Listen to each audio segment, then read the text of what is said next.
Hi hello everyone, welcome to my channel Srishti tutorial for maths. ನಾನು Karnataka SSLC board ಎಕ್ಸಾಮಿನ 2025-26 model question paper 4 set ಅಲ್ಲಿ 3ನೇ ಸೆಟ್ಟಿನ 2 ಅಂಕದ questions ಅನ್ನ ನಾನು ಇವತ್ತಿನ ದಿನ ನಿಮ್ ಜೊತೆ ಡಿಸ್ಕಷನ್ ಮಾಡ್ತಾ ಇದ್ದೀನಿ. ಸೊ ಬನ್ನಿ ಕ್ಲಾಸ್ ಶುರು ಮಾಡೋಣ. ನೋಡಿ, ಥರ್ಡ್ ಮೇನ್ ನಲ್ಲಿ 2 ಅಂಕದ ಫಸ್ಟ್ ಕ್ವಶನ್ ಬಂದ್ಬಿಟ್ಟು 17th question, prove that 2 + √3 is on irrational number ಅಂತ ಕೊಟ್ಟಿದ್ದಾರೆ. ಓಕೆ, ಸೊ ನೋಡಿ, ಈ ಒಂದು 2 + √3 ಅನ್ನ ನಾವು ಇರ್ಯಾಷನಲ್ ನಂಬರ್ ಅಂತ ಹೇಳಬೇಕು ಅಂದ್ರೆ ನಾವು ಅದನ್ನ ಕಾಂಟ್ರಾಡಿಕ್ಷನ್ ಮೆಥಡ್ ನ ಮುಖಾಂತರ ಪ್ರೂವ್ ಮಾಡ್ತೀವಿ. ನೋಡಿ, ಇಲ್ಲಿ ಬೈ ಕಾಂಟ್ರಾಡಿಕ್ಷನ್ ಮೆಥಡ್ ನಾವು ಮೊದಲು ಜಸ್ಟ್ ಅಸ್ಯೂಮ್ ಮಾಡ್ಕೊಳ್ಳೋಣ, ಊಹೆ ಮಾಡ್ಕೊಳ್ಳೋಣ ಏನಂತೇಳಿ, 2 + √3 ಈಸ್ ರ್ಯಾಷನಲ್ ಅಂತ ಹೇಳಿ. ಸೊ ಹಾಗಿದ್ಮೇಲೆ 2 + √3 ಅನ್ನೋದು ರ್ಯಾಷನಲ್ ಅಂತ ಆಗ್ಬೇಕು ಅಂದ್ರೆ ಅವಾಗ ಅದರ ಅರ್ಥ ಏನು ಅಂದ್ರೆ it can be expressed as a/b. ಆಗ where a and b are integers and b is not equal to 0. ಹಾಗೇನೆ a and b have no common factor other than 1 ಅಂತ ಹೇಳಿ ಹೇಳ್ತೀವಿ ನಾವು. ಯಾಕೆಂದ್ರೆ a ಮತ್ತೆ b ಎರಡನ್ನ ನಾವು ಕೋ ಪ್ರೈಮ್ಸ್ ಅಂತ ಹೇಳ್ತೀವಿ ನಾವು. ಸೊ ಹಾಗಾದಾಗ ನಾವು 2 + √3 ಅನ್ನ a/b ಅಂತ ಹೇಳ್ಬೋದು. ಸೊ ಅಲ್ಲಿಗೆ 2 ಅನ್ನ ಈಕ್ವಲ್ ಇಂದ ಆ ಕಡೆ ಕಳಿಸಿದ್ರೆ √3 ಇಸ್ ಈಕ್ವಲ್ ಟು a/b -2 ಆಗತ್ತೆ. ಡಿವೈಡೆಡ್ ಬೈ 1 ತಗೊಂಡು b ಅಂಡ್ 1 ಗೆ LCM ತಗೊಂಡ್ವಿ ಅಂತ ಹೇಳಿದ್ರೆ √3 is equal to a - 2b divided by b ಆಗತ್ತೆ. Since a and b are integers, so that a - 2b also an integer. Okay, so b is non-zero integer. The expression a - 2b by b is rational number. So this equation implies that √3 is rational number. ಇದರ ಆಧಾರದ ಮೇಲೆ ಏನಂತ ಹೇಳ್ತೀವಿ ನಾವು, √3 ಅನ್ನೋದು rational number ಇಲ್ಲಿ ನಾವು ತಗೊಂಡಿರೋದ್ರ ಆಧಾರದ ಮೇಲೆ. ಬಟ್ ಒಂದು ಮ್ಯಾಥಮೆಟಿಕಲ್ ಫ್ಯಾಕ್ಟ್ ಹೇಳುತ್ತೆ √3 is irrational ಅಂತ ಹೇಳಿ. ಸೊ √3 ಅನ್ನೋದು ಇರ್ಯಾಷನಲ್ ಅಂದಾಗ ನಾವು a - 2b by b ಅನ್ನ ನಾವು ರ್ಯಾಷನಲ್ ಅಂತ ಹೇಳಿಕ್ ಬರಲ್ಲ. ಇರ್ಯಾಷನಲ್ ಇನ ಈಕ್ವಲ್ ಬಂದು ಇರ್ಯಾಷನಲ್ ಆಗಿರುತ್ತೆ. ಸೊ ಹಾಗಾಗಿ a - 2b by b equal to √3 ಅಂತ ತಗೊಂಡಿದೀವಿ ಅಂದ್ರೆ these two are irrationals. So our derivation led to a contradiction that √3 is rational and irrational. So this means our initial assumption that 2 + √3 is rational must be false. So ಇದರ ಆಧಾರದ ಮೇಲೆ 2 + √3 is irrational ಅಂತ ಹೇಳಿ ನಾವು ಹೇಳಬೇಕಾಗತ್ತೆ. So next ಬಂದ್ಬಿಟ್ಟು 18th question, in the given figure PA and PB are tangents to the circle with center O. If PA is equal to 4 cm and angle APO is equal to 40 degree, then find the measure of angle AOB. Okay, and also find the length of PB ಅಂತ ಕೊಟ್ಟಿದ್ದಾರೆ. ನೀವು AOB angle ಅನ್ನ ಕಂಡುಹಿಡಿಬೇಕು, ಅದ್ರ ಜೊತೆಗೆ PB ಯ length ಅನ್ನ ಹೇಳ್ರಿ ಅಂತ ಹೇಳಿದಾರೆ ಅವರು. ಸೊ ನೀವು ಇದನ್ನ ಹೇಗ್ ಪ್ರೂವ್ ಮಾಡಬಹುದಪ್ಪ ಅಂತ ಹೇಳಿದ್ರೆ, ನೋಡಿ, ಇಲ್ಲಿ ಡಯಾಗ್ರಾಮ್ ಪ್ರಕಾರ AOB ಅಂತಕ್ಕಂತಹ ಆಂಗಲ್ ಕಂಡುಹಿಡಿಬೇಕು, ಮತ್ತೆ ಆಂಗಲ್ P ಗಿವನ್ ಕೊಟ್ಟಿದ್ದಾರೆ, APO 40 ಡಿಗ್ರಿ ಇರುತ್ತೆ ಅಂತ. ಸೊ ನಮಗೆ ಗೊತ್ತು ಏನಪ್ಪಾ ಅಂದ್ರೆ OP ಅನ್ನೋದು APB ಯ ಬೈಸೆಕ್ಟರ್ ಆಗಿರುತ್ತೆ.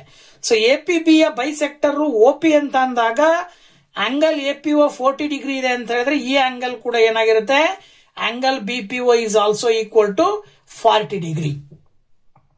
ಸೊ ಅಲ್ಲಿಗೆ ಇವೆರಡು ಆಂಗಲ್ 40 ಡಿಗ್ರಿ ಇರುತ್ತೆ. ಆಮೇಲೆ ನಮಗೆ ಇನ್ನೊಂದು ಗೊತ್ತಿರ್ತಕ್ಕಂಥದ್ದು ಏನು ಅಂದ್ರೆ OA is one of the radius and AP is one of the tangent to the circle from an external point P, so that angle OAP is perpendicular ಅಂತ ಹೇಳ್ತೀವಿ ನಾವು according to the theorem. So ಅದರ ಆಧಾರದ ಮೇಲೆ angle OAP ಬಂದು 90 degree ಇರುತ್ತೆ. As the same as angle OBP is also equal to 90 degree because of the OB is the radius and PB is one of the tangent. So ಅಲ್ಲಿಗೆ consider triangle AOBP. AOBP ಅಂತಕ್ಕಂತಹ ಒಂದು quadrilateral ಅನ್ನ ನೀವು consider ಮಾಡಿದ್ರೆ, quadrilateral AOBP ಯ all angles ನ some ಬಂದು 360 degree ಇರುತ್ತೆ. ಸೊ ಅಲ್ಲಿಗೆ ಆಂಗಲ್ಸ್ ಅನ್ನ ನೀವು ಬರಿತಾ ಹೋದ್ರೆ angle AOB plus angle OBP, angle BPA plus angle OAP. ಓಕೆನಾ? ಅಲ್ಲಿಗೆ ಇದೇನ್ ಬರುತ್ತೆ ಅಂತ ಹೇಳಿದ್ರೆ ನಾವು ಒಂದೊಂದಾಗಿ ಬರಿತಾ ಹೋದ್ರೆ ಆಂಗಲ್ AOB ಅನ್ನ ಫೈಂಡ್ ಔಟ್ ಮಾಡಬೇಕು.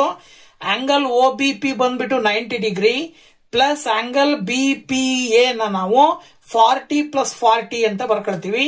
ಹಾಗೆ plus angle OAP is also equal to 90 degree, that is equal to 360 degree. ಅಲ್ಲಿಗೆ angle AOB is equal to plus 90 plus 90 180 ಬರುತ್ತೆ. 180 ಪ್ಲಸ್ 40 40 180 ಬಂದ್ಬಿಟ್ಟು ಆಡ್ ಮಾಡಿದ್ರೆ 260 ಬರುತ್ತೆ. ಈ 216 ಈಕ್ವಲ್ ಇಂದ ಆ ಕಡೆ ಕಳಿಸಿದ್ರೆ ಮೈನಸ್ 260, ದೆನ್ 360 ಮೈನಸ್ 260 ಅನ್ನ ಲೆಸ್ ಮಾಡಿದ್ರೆ ನಿಮಗೆ 100 ಡಿಗ್ರಿ ಬರುತ್ತೆ. ಸೊ ಅವ್ರು ಕೇಳಿರ್ತಕ್ಕಂಥದ್ದು ಆಂಗಲ್ AOB ಎಷ್ಟು ಅಂತ. So that angle AOB is equal to 100 degree. ಹಾಗೇನೆ ಇನ್ನೊಂದು ನಮಗೆ ಗೊತ್ತಿರ್ತಕ್ಕಂಥದ್ದು according to the theorem tangent PA ಮತ್ತೆ PP, these two tangents are drawn from an external point P, so therefore AP is equal to BP. So APA measurement ಅವರೇ ಕೊಟ್ಟಿದ್ದಾರೆ 4 centimetre. ಹಾಗಿದ್ಮೇಲೆ AP ಮತ್ತೆ BP ಎರಡು equal ಇದೆ ಅಂದ್ರೆ AP is equal to BP is equal to 4 centimetre ಅಂತ ಹೇಳಿ ಹೇಳ್ಬೇಕಾಗತ್ತೆ. So ಇನ್ನ 19th question ಕೊಟ್ಟಿದ್ದಾರೆ, solve the given pair of linear equations by elimination method ಅಂತ. ಕೆಳಗಡೆ ಪೇರ್ ಆಫ್ ಲೀನಿಯರ್ ಈಕ್ವೇಶನ್ಸ್ ಅನ್ನ ಕೊಟ್ಟಿದ್ದಾರೆ. ಈ ಪೇರ್ ಆಫ್ ಲೀನಿಯರ್ ಈಕ್ವೇಶನ್ಸ್ ಅಲ್ಲಿ ಬರುವಂತಹ ವೇರಿಯೇಬಲ್ಸ್ ಎಕ್ಸ್ ಮತ್ತೆ ವೈ ನ ವ್ಯಾಲ್ಯೂ ಅನ್ನ ಕಂಡುಹಿಡಿಯಿರಿ ಅಂತಕ್ಕಂಥದ್ದನ್ನ ಕೇಳಿದ್ದಾರೆ. ಸೊ ಇದನ್ನ ಕಂಡುಹಿಡಿಬೇಕು ಅಂತ ಹೇಳಿದ್ರೆ, ಸೊ ನೋಡಿ ನಾವು ಇದನ್ನ ಎಲಿಮಿನೇಷನ್ ಮೆಥಡ್ ಅಲ್ಲಿ ಸಾಲ್ವ್ ಮಾಡಿ ಎಕ್ಸ್ ಮತ್ತೆ ವೈ ನ ಬೆಲೆ ಕಂಡುಹಿಡಿಯೋಣ. ಸೊ ಅವಾಗ ಏನ್ ಮಾಡಬೇಕು, ಕೊಟ್ಟಿರೋ ಈಕ್ವೇಶನ್ಸ್ ಅನ್ನ ಒಂದನ್ನ 1 ಇನ್ನೊಂದು 2 ಅಂತ ತಗೊಳ್ಬೇಕು. ಇಲ್ಲಿ ವೇರಿಯೇಬಲ್ಸ್ ಅನ್ನ ನೋಡಿದಾಗ ವೈಗೆ ಒಂದ್ಸರಿ ಪ್ಲಸ್ ಇದೆ ಒಂದ್ಸರಿ ಮೈನಸ್ ಇರೋದ್ರಿಂದ ಆಡಿಂಗ್ ಈಕ್ವೇಶನ್ 1 and 2 ಅಂತ ತಗೊಳ್ತೀವಿ. ಸಪೋಸ್ ಎರಡೂ ಬಾರಿನೂ ಸೈನ್ ಸೇಮ್ ಇದ್ದಾಗ ನೀವು ಸಬ್ಟ್ರಾಕ್ಟಿಂಗ್ ಅಂತ ತಗೊಳ್ಬೇಕು. ಇಲ್ಲಿ ಎರಡು ಬಾರಿನೂ ಒಂದ್ಸರಿ ಪ್ಲಸ್ ಒಂದ್ಸರಿ ಮೈನಸ್ ಇರೋದ್ರಿಂದ ಆಡಿಂಗ್ ಈಕ್ವೇಶನ್ 1 and 2 ಅಂತ ತಗೊಂಡ್ರೆ, ಈಗ ನಾವು ಲೈಕ್ ಟರ್ಮ್ಸ್ ಅನ್ನ ಆಡ್ ಮಾಡ್ತಾ ಹೋದಾಗ 2x ಪ್ಲಸ್ ಎಕ್ಸ್ ಮಾಡಿದ್ರೆ 3x ಬರುತ್ತೆ. ಇಲ್ಲಿ ಪ್ಲಸ್ ವೈ ಮೈನಸ್ ವೈ ಇರೋದ್ರಿಂದ ಎರಡು ಏನಾಗುತ್ತೆ, ಕ್ಯಾನ್ಸಲ್ ಆಗುತ್ತೆ. ದೆನ್ 10 ಪ್ಲಸ್ 2 ಮಾಡಿದ್ರೆ 12 ಬರುತ್ತೆ. ನೆಕ್ಸ್ಟ್ 3 ದಿಂದ 12 ಅನ್ನ ಡಿವೈಡ್ ಮಾಡಿದ್ರೆ 3 4s are 12. So that the value of X is equal to 4. ಈಗ ನೀವು substitute the value of X in equation number 1. ಒಂದನೇ ಈಕ್ವೇಶನ್ ಅಲ್ಲಿ ಎಕ್ಸ್ ನ ವ್ಯಾಲ್ಯೂ ಅನ್ನ ಸಬ್ಸ್ಟಿಟ್ಯೂಟ್ ಮಾಡಿದ್ರೆ 2x plus Y is equal to 10. Then 2 into 4 plus Y is equal to 10 ಆಗುತ್ತೆ. Next Y is equal to 10, 2 into 4 multiply ಮಾಡಿದ್ರೆ 8 ಬರುತ್ತೆ. ಈ 8 ಅನ್ನ ರೈಟ್ ಸೈಡ್ ತಗೊಂಡು ಬಂದಾಗ -8 ಆಗುತ್ತೆ. Then y is equal to 10 - 8 ಮಾಡಿದ್ರೆ ನಿಮಗೆ 2 ಬರುತ್ತೆ. ಸೊ ದಟ್ ನಿಮಗೆ ಫೈಂಡ್ ಎಕ್ಸ್ ಅಂಡ್ ವೈ ಅಂತ ಕೇಳಿದ್ದಾರೆ. ಸೊ ನಿಮಗೆ ಇಲ್ಲಿ therefore X is equal to 4, Y is equal to 2 ಬರ್ತಾ ಇದೆ. ಓಕೆನಾ? ಸೊ ನೋಡಿ next 20th question arithmetic progression ಗೆ ಸಂಬಂಧಪಟ್ಟಾಗಿರ್ತಕ್ಕಂಥದ್ದು. If the first term of an arithmetic progression is 1 and the 14th term is 53, then find the nth term of this progression ಅಂತ ಕೇಳಿದ್ದಾರೆ. So ನೋಡಿ ಸುಲಭವಾಗಿ ನೀವು ಇದಕ್ಕೆ ಆನ್ಸರ್ ನ ಹೇಳಬಹುದು. ಸೊ ನೋಡಿ ಅವರೇ ಹೇಳೋ ಪ್ರಕಾರ ಫಸ್ಟ್ ಟರ್ಮ್ ಬಂದ್ಬಿಟ್ಟು 1 ಅಂದ್ರೆ a is equal to 1 and also ಏನ್ ಕೊಟ್ಟಿದ್ದಾರೆ, a14 ಇಸ್ ಈಕ್ವಲ್ ಟು 53 ಅಂತ ಕೊಟ್ಟಿದ್ದಾರೆ. ಅದ್ರ ಪ್ರಕಾರ ನಾವು a14 ಜನರಲ್ ಟರ್ಮ್ ಬಂದ್ಬಿಟ್ಟು a ಪ್ಲಸ್ 13d ಅಂತ ಹೇಳ್ತೀವಿ. ಅಲ್ಲಿಗೆ a plus 13d is equal to 53 ಅಂತ ತಗೊಂಡ್ರೆ ಏನ ವ್ಯಾಲ್ಯೂ ಸಬ್ಸ್ಟಿಟ್ಯೂಟ್ ಮಾಡಿದ್ರೆ 1 plus 13d is equal to 53. ಈಗ ನಿಮಗೆ 13d ಇಸ್ ಈಕ್ವಲ್ ಟು ಏನಾಗುತ್ತೆ, 53 ಪ್ಲಸ್ 1 ಈಕ್ವಲ್ ಇಂದ ಈ ಕಡೆ ಬಂದ್ರೆ -1 ಆಗುತ್ತೆ. Then 13d is equal to ಏನ್ ಬರುತ್ತೆ, 53 - 1 ಮಾಡಿದ್ರೆ 52 ಬರುತ್ತೆ. ಸೊ ಅಲ್ಲಿಗೆ 13 4s ಮಾಡಿದ್ರೆ 52 ಬರುತ್ತೆ. ಸೊ ಅಲ್ಲಿಗೆ ಡಿ ಇಸ್ ಈಕ್ವಲ್ ಟು ಬಂದ್ಬಿಟ್ಟು ವ್ಯಾಲ್ಯೂ ಏನ್ ಬಂತು, 4 ಬಂತು. ಓಕೆನಾ? ಈಗ ನೀವು ಏನ್ ಮಾಡಬೇಕು ಅಂದ್ರೆ an ಕಂಡಿಡಿರಿ ಅಂತ ಕೊಟ್ಟಿದ್ದಾರೆ. ಅಂತ ಹೇಳಿದ್ರೆ ಏನೋ nth term of the progression ಅನ್ನ ಹೇಳ್ರಿ. So nth term of the progression an is equal to a ಬಂದ್ಬಿಟ್ಟು 1 ಪ್ಲಸ್ n - 1 ಇಂಟು ಡಿ ಬಂದ್ಬಿಟ್ಟು ನಿಮಗೆ ಏನ್ ಸಿಕ್ತ ಆನ್ಸರ್ 4. ಸೊ ಸಿಂಪ್ಲಿಫೈ ಮಾಡಿದಾಗ an is equal to 1 plus 4 into n 4n minus 4 into 1 4 ಬರುತ್ತೆ. ಅಲ್ಲಿಗೆ an is equal to ನೋಡಿ 4n first ಬರ್ಕೊಳ್ರಿ, -4 ನಲ್ಲಿ +1 ಅನ್ನ ಲೆಸ್ ಮಾಡಿದ್ರೆ -3 ಬರುತ್ತೆ. So this is the nth term. So ನಿಮಗೆ nth ಟರ್ಮ್ ಕಂಡುಹಿಡಿಯಕ್ಕೆ ಕೇಳಿದರೆ, so that an is equal to 4n - 3 ಬರುತ್ತೆ. ಸೊ ನೆಕ್ಸ್ಟ್ 21st ಕ್ವಶನ್ ಬಂದ್ಬಿಟ್ಟು find the HCF of 135 and 75 by prime factorization method and then find the LCM of 20 and HCF of 135 and 75 ಅಂತ ಕೊಟ್ಟಿದ್ದಾರೆ. ಗೊತ್ತಾಯ್ತಲ್ಲ? ಅಂದ್ರೆ ಇಲ್ಲಿ 135 ಮತ್ತೆ 75 ನ ಪ್ರೈಮ್ ಫ್ಯಾಕ್ಟರೈಸೇಷನ್ ಮಾಡಿಬಿಟ್ಟು HCF ಕಂಡುಹಿಡಿಬೇಕು. ನಂತರ ಆ ಒಂದು HCF ಅನ್ನ ಮತ್ತೆ 20ರ LCM ಅನ್ನ ಕಂಡುಹಿಡಿಬೇಕು ಅಂತ ಕ್ವಶನ್. ಸೊ ನೋಡಿ ಇಲ್ಲಿ ಅವ್ರು ಹೇಳಿರುವ ಹಾಗೆ 135 ಮತ್ತೆ 75 ನ ಪ್ರೈಮ್ ಫ್ಯಾಕ್ಟರೈಸೇಷನ್ ಮಾಡಿ HCF ಅನ್ನ ಬರ್ಕೊಂಡ್ರಿ ಅಂತ ಹೇಳಿದ್ರೆ 135 ನ ಪ್ರೈಮ್ ಫ್ಯಾಕ್ಟರ್ಸ್ ಬಂದ್ಬಿಟ್ಟು 3 × 3 × 3 × 5 ಬರುತ್ತೆ. ಅದನ್ನು ನಾವು 3⁵ × 5⁻1 ಅಂತ ಬರೀಬಹುದು. ಹಾಗೆ 75 ನ ಫ್ಯಾಕ್ಟರ್ಸ್ ಬಂದು 3 × 5 × 5 ಬರ್ತವೆ. ಅದನ್ನ 3⁻1 × 5⁻2 ಅಂತ ಬರೀಬಹುದು. ಇವೆರಡರಲ್ಲಿ HCF ಆಫ್ 135 ಅಂಡ್ 75 ನ ನೀವು ಕಂಡುಹಿಡಿಬೇಕು ಅಂದಾಗ ಇವೆರಡರಲ್ಲೂ ಕಾಮನ್ ಆಗಿ ಯಾವಿದಾವೆ ಅಂತ ನೋಡಿದ್ರೆ 3 ಇಲ್ಲಿ ಪವರ್ 1 ಇದೆ, ಇಲ್ಲೂ ಕೂಡ ಪವರ್ 3 ಇದೆ. ಅಂದ್ರೆ ಇವು ಎರಡರಲ್ಲೂ ಒಂದು 3 ಕಾಮನ್ ಇದೆ. ಹಾಗೇನೆ ಇವೆರಡರಲ್ಲಿ ಒಂದು 5 ಕಾಮನ್ ಇದೆ. ಸೊ ಅಲ್ಲಿಗೆ 3 × 5 ಮಲ್ಟಿಪ್ಲೈ ಮಾಡಿದ್ರೆ ಎಷ್ಟು ಬರುತ್ತೆ? 15 ಬರುತ್ತೆ. So that 15 is the HCF of 135 and 75. ಹಾಗೇನೆ LCM ಆಫ್ 20 ಅಂಡ್ 15 ಕಂಡುಹಿಡಿಬೇಕು. ಈಗ 20 ಕೊಟ್ಟಿದ್ದಾರೆ, ಮತ್ತೆ ಇದರ HCF ಬರುತ್ತಲ್ಲ ಅದರದ್ದು LCM ಕಂಡುಹಿಡಿರಿ ಅಂತ ಹೇಳಿ. ಹಾಗಾಗಿ 20 ಮತ್ತೆ 15 ನ ಫ್ಯಾಕ್ಟರ್ಸ್ ಅನ್ನ ಬರ್ಕೊಂಡ್ರೆ 20 ಬಂದ್ಬಿಟ್ಟು 2 × 2 × 5 ಅಂತ ಬರೀಬಹುದು. ಅಲ್ಲಿಗೆ 2⁻2 × 5⁻1. ಅದೇ 15 ಬಂದು 3 × 5 ಬರುತ್ತೆ, ಅಂದ್ರೆ 3⁻1 × 5⁻1. ಈಗ LCM ಕಂಡುಹಿಡಿಬೇಕಂದ್ರೆ ಏನ್ ಮಾಡ್ಬೇಕಪ್ಪ ಅಂದ್ರೆ ಮೊದಲು ಇದರಲ್ಲಿ ಕಾಮನ್ ಆಗಿ ಒಂದೇ ಒಂದಿದೆ 5 ಇದೆಯಲ್ಲ ಅದನ್ನ ಬರ್ಕೊಳ್ಬೇಕು. ಅದ್ರ ಜೊತೆಗೆ ಕಾಮನ್ನಿನ ನಂತರ ಉಳಿದಿರುವ ಫ್ಯಾಕ್ಟರ್ಸ್ ಎಲ್ಲವುಗಳನ್ನು ಕೂಡ ಬರ್ಕೊಳ್ಬೇಕು. ಅಂದ್ರೆ ಅಲ್ಲಿಗೆ 2⁻2 × 3⁻1 × 5⁻1 ಒಂದು ಮಾತ್ರ ಬಿಟ್ಟಿದಂಗಾಗುತ್ತೆ. ಯಾಕೆ ಬಿಟ್ಟಿದೀವಿ ಅಂದ್ರೆ ಈ 5⁻1 ಅನ್ನೋದು ಎರಡೂ ಕಡೆ ಕಾಮನ್ ಆಗಿರೋದ್ರಿಂದ ಒಂದು ಬಾರಿ ಮಾತ್ರ ತಗೊಳ್ತೀವಿ. ಸೊ ಈಗ ಇದಿಷ್ಟನ್ನ ಮಲ್ಟಿಪ್ಲೈ ಮಾಡಿದ್ರೆ 2 ಸ್ಕ್ವೇರ್ ಇರೋದ್ರಿಂದ 2 2s 4 ಬರುತ್ತೆ. ದೆನ್ 4 3s 12 ಬರುತ್ತೆ. ದೆನ್ 12 5s ಮಲ್ಟಿಪ್ಲೈ ಮಾಡಿದ್ರೆ 60 ಬರುತ್ತೆ. So that 60 is the LCM of 20 and 15 ಅಂತ ಹೇಳಿ ನಾವು ಸುಲಭವಾಗಿ ಹೇಳಬಹುದು. ಸೊ ನೋಡಿ 22nd ಕ್ವಶನ್ 2 ಆಪ್ಷನ್ ಇದೆ. ಅಂದ್ರೆ 2 ಕ್ವಶನ್ ಅನ್ನ ಕೊಟ್ಟಿದ್ದಾರೆ, ಎರಡರಲ್ಲಿ ಒಂದನ್ನ ಚೂಸ್ ಮಾಡಬೇಕು. ಅದರಲ್ಲಿ ಮೊದಲನೇ ಕ್ವಶನ್ ಬಂದ್ಬಿಟ್ಟು find the value of y for which distance between the points P of 2, -3 and Q of 10, y is 10 units ಅಂತ ಕೊಟ್ಟಿದ್ದಾರೆ. ಡಿಸ್ಟೆನ್ಸ್ ಅವರೇ ಕೊಟ್ಟಿದ್ದಾರೆ, 2 ಕೋಆರ್ಡಿನೇಟ್ಸ್ ಗಳ ಮಧ್ಯೆ ಇರೋ ಡಿಸ್ಟೆನ್ಸ್, ಜೊತೆಗೆ ಆ ಕೋಆರ್ಡಿನೇಟ್ಸ್ ಅಲ್ಲಿ ಒಂದು y ಅಂತಿದೆ. ಆ y ನ ಬೆಲೆಯನ್ನ ಕಂಡು ಹಿಡಿಯಿರಿ ಅಂತ ಕೇಳಿದಾರೆ ಅವರು. ಓಕೆನಾ? ಸೊ ಅವರು ಕೊಟ್ಟಿರುವ ಪ್ರಕಾರ 2 ಕೋಆರ್ಡಿನೇಟ್ಸ್ ಅನ್ನ ಒಂದು P ಇನ್ನೊಂದು Q ಅಂತ ತಗೊಳ್ರಿ. x1 y1 ಮತ್ತೆ x2 y2 ಅಂತ ತಗೊಂಡ್ಮೇಲೆ ಡಿಸ್ಟೆನ್ಸ್ ಫಾರ್ಮುಲಾ ಬಂದ್ಬಿಟ್ಟು PQ is equal to square root of x2 minus x1 whole square plus y2 minus y1 whole square. So PQ ಅಂದ್ರೆ ಡಿಸ್ಟೆನ್ಸ್ ಅವರೇ ಕೊಟ್ಬಿಟ್ಟಿದ್ದಾರೆ 10 ಅಂತ ಹೇಳಿ, that is equal to x2 ಅಂತ ಹೇಳಿದ್ರೆ 10 minus 2 whole square plus y2 ಅಂತ ಹೇಳಿದ್ರೆ y minus of -3 whole square. 10 minus 2 ಮಾಡಿದ್ರೆ 8 ಬರುತ್ತೆ, that is whole square plus minus into minus plus ಬರುತ್ತೆ. So that y plus 3 whole square. ಈಗ 10 is equal to 8 square ಮಾಡಿದ್ರೆ 64 ಬರುತ್ತೆ. ಇದು a plus b whole square formula ಇದೆ.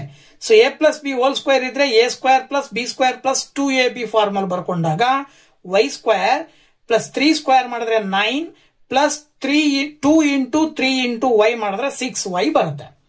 ಈಗ ಇವೆರಡೂ ಕಡೆ ಸ್ಕ್ವೇರಿಂಗ್ ಮಾಡಿದಾಗ ಸ್ಕ್ವೇರಿಂಗ್ ಆನ್ ಬೋತ್ ಸೈಡ್ ಮಾಡಿದ್ರೆ 10 ಇದ್ದಿದ್ದು 10 ಸ್ಕ್ವೇರ್, ಇದಿಷ್ಟಕ್ಕೆ ಸ್ಕ್ವೇರ್ ಬರ್ಕೊಂಡ್ರೆ ಇಲ್ಲಿ ಸ್ಕ್ವೇರ್ ರೂಟ್ ಕ್ಯಾನ್ಸಲ್ ಆಗುತ್ತೆ. 10 ಸ್ಕ್ವೇರ್ ಮಾಡಿದ್ರೆ 100 ಬರುತ್ತೆ. ದೆನ್ 64 ಪ್ಲಸ್ 9 ಮಾಡಿದ್ರೆ 73 ಬರುತ್ತೆ. y square plus 6y.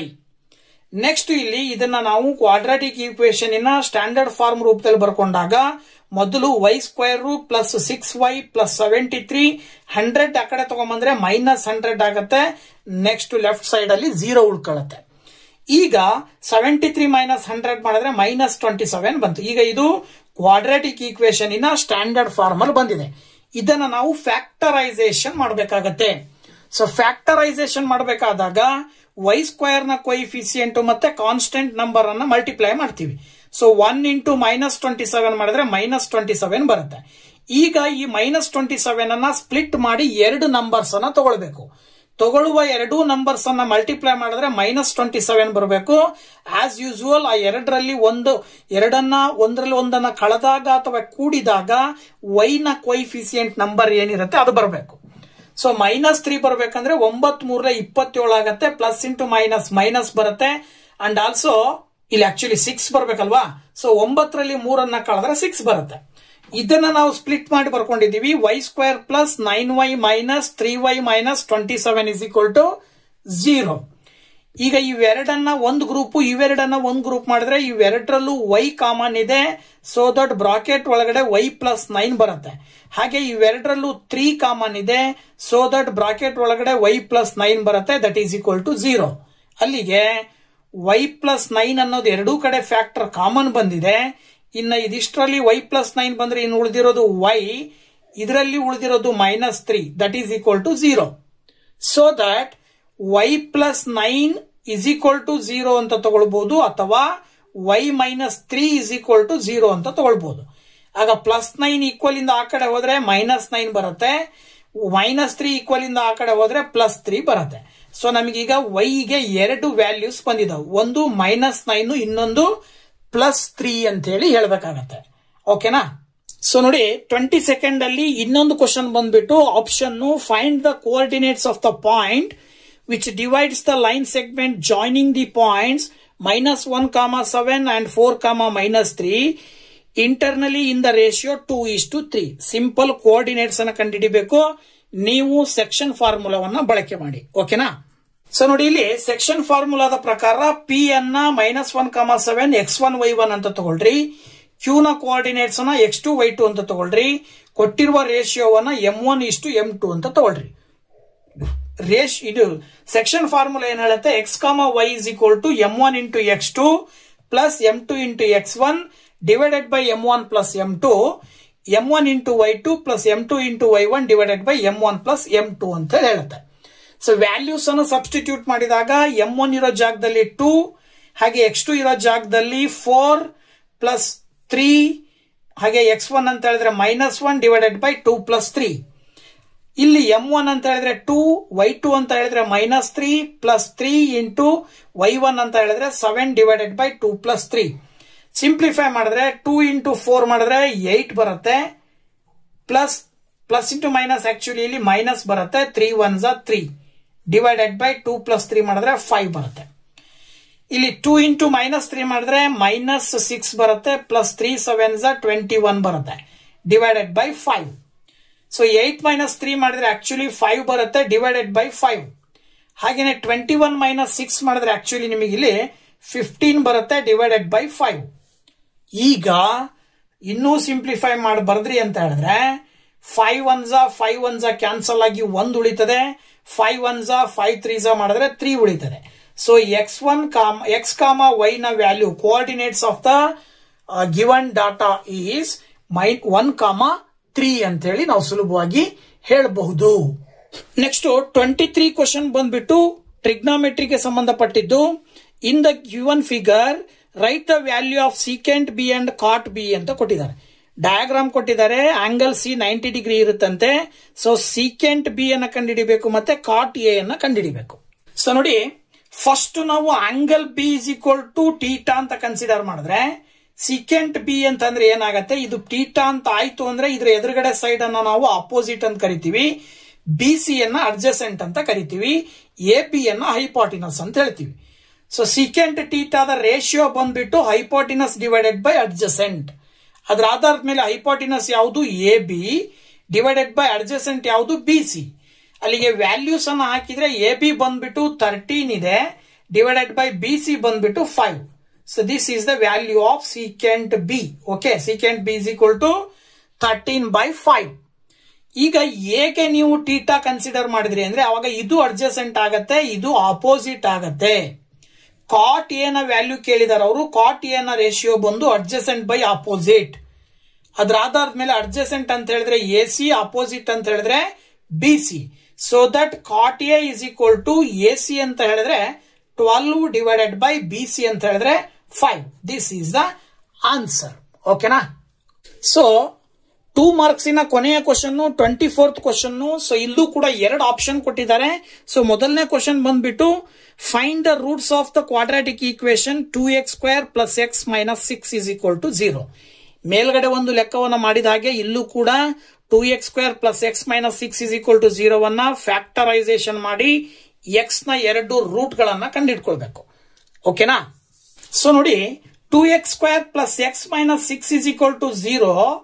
ಇದನ್ನ ನೀವು x² ನ ಕೊಯಿಫಿಸಿಯೆಂಟ್ ಮತ್ತೆ ಕಾನ್ಸ್ಟೆಂಟ್ ನಂಬರ್ ಅನ್ನ ಮಲ್ಟಿಪ್ಲೈ ಮಾಡ್ಕೊಂಡ್ರೆ -12 ಬರುತ್ತೆ. ನೀವು 2 ಸಂಖ್ಯೆ ತಗೊಂಡಾಗ ಮಲ್ಟಿಪ್ಲೈ ಮಾಡಿದ್ರೆ -12 ಬರಬೇಕು. ಅವೆರಡರನ್ನ ಕೂಡಿದ್ರೆ ಅಥವಾ ಕಳೆದ್ರೆ x 1 ಬರಬೇಕು. x ನ ಕೊಯಿಫಿಸಿಯೆಂಟ್ 1 ಇದೆ, 1 ಬರಬೇಕು. ಸೊ 4ರಲ್ಲಿ 3 ಕಳೆದ್ರೆ 1 ಬರುತ್ತೆ. ಪ್ಲಸ್ ಇಂಟು ಮೈನಸ್ ಮಾಡಿದ್ರೆ -4 3 12. ಅಲ್ಲಿಗೆ ಈ 2x² ಪ್ಲಸ್ x ಅನ್ನ ನಾವು 4x - 3x - 6 = 0 ಅಂತ ಬರ್ಕೊಳ್ಬಹುದು. ಈಗ ಇವೆರಡು ಒಂದ್ ಗ್ರೂಪ್, ಇವೆರಡು ಒಂದ್ ಗ್ರೂಪ್, ಇವೆರಡರಲ್ಲೂ ಕೂಡ 2x ಕಾಮನ್ ಇದೆ. ಸೊ 2x ಕಾಮನ್ ತೆಗೆದ್ರೆ x + 2 ಬರ್ತದೆ. ಹಾಗೇನೆ ಮೈನಸ್ ಇವೆರಡರಲ್ಲೂ 3 ಕಾಮನ್ ಇದೆ. ಇಲ್ಲೂ ಕೂಡ x + 2 ಬ್ರಾಕೆಟ್ ಒಳಗಡೆ ಉಳ್ಕೊಳ್ಳುತ್ತೆ. ಎರಡರಲ್ಲೂ x + 2 ಕಾಮನ್ ಫ್ಯಾಕ್ಟರ್ ಇರೋದ್ರಿಂದ ಪಕ್ಕದಲ್ಲಿ ಇಲ್ಲಿ 2x ಉಳಿದಿದೆ, ಇದಿಷ್ಟರಲ್ಲಿ -3 ಉಳಿದಿದೆ. ದಟ್ ಈಸ್ ಈಕ್ವಲ್ ಟು 0 ಅಂತ ತಗೊಳ್ರಿ. ಈಗ ನೀವು ಇವೆರಡಕ್ಕೂ 0 ಅಂತ ಕನ್ಸಿಡರ್ ಮಾಡಿದ್ರೆ x + 2 = 0 ಅಂತ ಒಂದು ಫ್ಯಾಕ್ಟರ್ ಬರ್ಕೊಳ್ರಿ. ಇನ್ನೊಂದು ಫ್ಯಾಕ್ಟರ್ ಗೆ 2x - 3 = 0 ಅಂತ ಬರ್ಕೊಳ್ರಿ. ಈಗ +2 ಈಕ್ವಲ್ ಇಂದ ಆ ಕಡೆ ಹೋದ್ರೆ -2 ಬರುತ್ತೆ. This is the 0 of the polynomial. And also ಇದರಲ್ಲಿ 2x ಇದು ಆಕ್ಚುಲಿ ಬರೀ 3 ಅಲ್ವಾ. 2x = ಮೈನಸ್ ಇದ್ದಿದ್ದು ಆ ಕಡೆ ಹೋದ್ರೆ +3 ಬರುತ್ತೆ.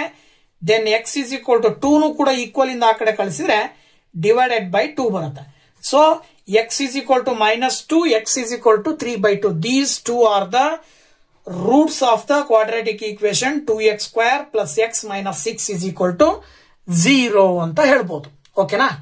ಸೊ 2 ಅಂಕದ ಕೊನೆಯ ಕ್ವಶನ್ ನಲ್ಲಿ 24ರಲ್ಲಿ ಆಪ್ಷನಲ್ ಆಗಿ ಕೊಟ್ಟಿರುವಂತಹ ಇನ್ನೊಂದು ಕ್ವಶನ್ ಅನ್ನ find the discriminant of the quadratic equation 2x² - 6x + 3 = 0 and write the nature of roots ಅಂತ ಕೊಟ್ಟಿದ್ದಾರೆ. ಸೊ ಇದನ್ನ ಕಂಡುಹಿಡಿಯೋದಾದ್ರೆ ಏನ್ ಮಾಡ್ಬೇಕಪ್ಪ ಅಂದ್ರೆ, ಸೊ ನೋಡಿ ಇಲ್ಲಿ ಕೊಟ್ಟಿರುವ ಈಕ್ವೇಶನ್ ಅನ್ನ ಬರ್ಕೊಂಡು ನಾವು ಕ್ವಾಡ್ರಾಟಿಕ್ ಈಕ್ವೇಶನ್ ಇನ ಜನರಲ್ ಫಾರ್ಮ್ ಬರ್ಕೊಳ್ಬೇಕು. ಏನು ಜನರಲ್ ಫಾರ್ಮ್ ಬಂದು ax² + bx + c = 0. ದೆನ್ ಇಲ್ಲಿ ಕಂಪ್ಯಾರಿಸನ್ ಮಾಡಿದಾಗ a ನ ಕೊಯಿಫಿಸಿಯೆಂಟ್ ಬಂದು 2, ಅಂದ್ರೆ x² ನ ಕೊಯಿಫಿಸಿಯೆಂಟ್ 2 ಇದೆ. So that is a. b ನ ವ್ಯಾಲ್ಯೂ ಬಂದು -6, c ನ ವ್ಯಾಲ್ಯೂ ಬಂದು 3. ನಮಗೆ ಡಿಸ್ಕ್ರಿಮಿನೆಂಟಿನ ಫಾರ್ಮುಲಾ ಹೇಳುತ್ತೆ ಡೆಲ್ಟಾ = b² - 4ac ಅಂತ ಹೇಳಿ. ಸೊ ವ್ಯಾಲ್ಯೂಸ್ ಅನ್ನ ಸಬ್ಸ್ಟಿಟ್ಯೂಟ್ ಮಾಡಿದ್ರೆ -6² - 4 ಇಂಟು a ಅಂತ ಹೇಳಿದ್ರೆ 2 ಇಂಟು c ಅಂತ ಹೇಳಿದ್ರೆ 3. ದೆನ್ ಡೆಲ್ಟಾ -6 ನ ಸ್ಕ್ವೇರ್ ಮಾಡಿದ್ರೆ 36 ಬರುತ್ತೆ. And -4 2s 8, 8 3s 24. Then delta ಏನ್ ಬಂತು ಅಂದ್ರೆ 36ರಲ್ಲಿ 24 ಕಳೆದ್ರೆ ನಿಮಗೆ 12 ಬರುತ್ತೆ.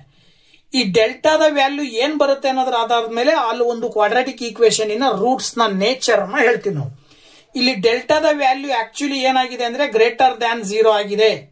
ಯಾವಾಗ ಡೆಲ್ಟಾದ ವ್ಯಾಲ್ಯೂ >0 ಆಗಿರುತ್ತೋ ಆಗ roots are real and distinct ಆಗಿರ್ತಾವ. ಓಕೆನಾ? ಸೊ ಇದ್ರ ಆಧಾರದ ಮೇಲೆ ನಾವಿಲ್ಲಿ ರೂಟ್ಸ್ ಅನ್ನ ಹೇಳ್ರಿ ಅಂತ ಕೇಳಿ ಕೊಟ್ಟಿದ್ದಾರೆ. So roots are real and distinct ಅಂತ ಹೇಳಿ ಬರೀಬೇಕಾಗತ್ತೆ. ಸೊ ಡೆಲ್ಟಾದ ವ್ಯಾಲ್ಯೂ =0 ಆಗಿತ್ತು ಅಂತ ಹೇಳಿದ್ರೆ ಅವಾಗ roots are real and equal ಅಂತ ಬರೀಬೇಕಿತ್ತು. ಡೆಲ್ಟಾದ ವ್ಯಾಲ್ಯೂ <0 ಆಗಿದ್ದಾಗ ರೂಟ್ಸ್ ಆರ್ ನಾಟ್ ರಿಯಲ್ ಅಂತ ಬರೀಬೇಕಿತ್ತು. ಬಟ್ ಇಲ್ಲಿ ಡೆಲ್ಟಾದ ವ್ಯಾಲ್ಯೂ >0 ಆಗಿರೋದ್ರಿಂದ roots are real and distinct ಅಂತ ಬರೀತೀವಿ. This is the answer. Okay. So ಈ ಒಂದು ವಿಡಿಯೋದಲ್ಲಿ 2 ಅಂಕದ ಎಲ್ಲಾ ಕ್ವಶನ್ಸ್ ಅನ್ನ ಡಿಸ್ಕಷನ್ ಮಾಡಿದೀನಿ ನಿಮ್ ಜೊತೆಗೆ. ಸೊ ನೆಕ್ಸ್ಟ್ ವಿಡಿಯೋದಲ್ಲಿ 3 ಅಂಕದ ಕ್ವಶನ್ ಒಂದಿಗೆ ಬರ್ತೀನಿ. ಅಲ್ಲಿ ತನಕ ವೇಟ್ ಮಾಡ್ತಾ ಇರಿ ಅಂತ ಹೇಳ್ತಾ thank you very much. Bye bye.